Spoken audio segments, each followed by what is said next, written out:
আলাইকুম। আমরা আছি এখন পুটিয়ার হাটে। আপনাদেরকে একটা পূর্ণ প্রতিবেদন দেখাবো যে এর হাটে কি পাওয়া যায়। হাটের গরুগুলো মাথা উঁচিয়ে দাঁড়িয়ে আছে, কিন্তু হাটের গরুগুলোর থেকে একটা মজার কাহিনী ঘটলো এই ভেড়াটা দেখে। এই ভেড়া ছবি তোলার সময় অনেকে হাসতেছিল, কারণ এটা একটা প্রজননের ভেড়া ছিল, যেটা আমি বুঝতে পারিনি।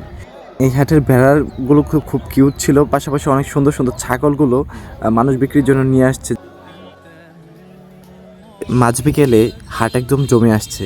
এই সময়টাতে একদম মানুষের উপচে পড়া ভিড়। মানুষ কিনতে এসেছে নানান জাতের কবুতর, বিশেষ করে যে কবুতরটা ডানা উঁচিয়ে আছে সেটা দেখুন কত সুন্দর। এই লাভবার্ডগুলো দেখুন কত জীবন্ত, এবং রঙগুলো দেখুন হলুদ, নীল, বিভিন্ন রঙের। আর এখানে আরও কবুতর ওনারা বেচা কেনা করছেন। কবুতরের বাচ্চাগুলো বিক্রি হচ্ছে। সাধারণত রোগীরা যাদের রক্ত স্বল্পতা আছে তারা এই বাচ্চাগুলো খায়। আর একটু সামনে যেতে চোখে পড়লো কিছু সুন্দর খরগোশ, এত কিউট যা বলার বাইরে, কালো সাদা, এত স্বাস্থ্যবান মাশাল্লাহ। তার কিছুক্ষণ পরেই আমরা দেখলাম যে এখানে আরও লাভবার্ড বিক্রি হচ্ছে। কত সুন্দর সুন্দর ফ্যান্সি পাখি আছে যেগুলো আমি আগে কখনো দেখি নাই, এবং এত কিউট লাগতেছিল, মনে হচ্ছিল নিজের জন্য কিছু নিয়ে যাওয়া দরকার। বাট আফটার অল আমি শৌখিন মানুষ হলেও এই টিসটা পরিষ্কার করা আমার জন্য কঠিন কাজ, তাই আমি আর এগুলো নিইনি। তো সৌন্দর্যগুলি দেখুন, এটা পাহাড়ি ময়না, এগুলি নাকি কথা বলে।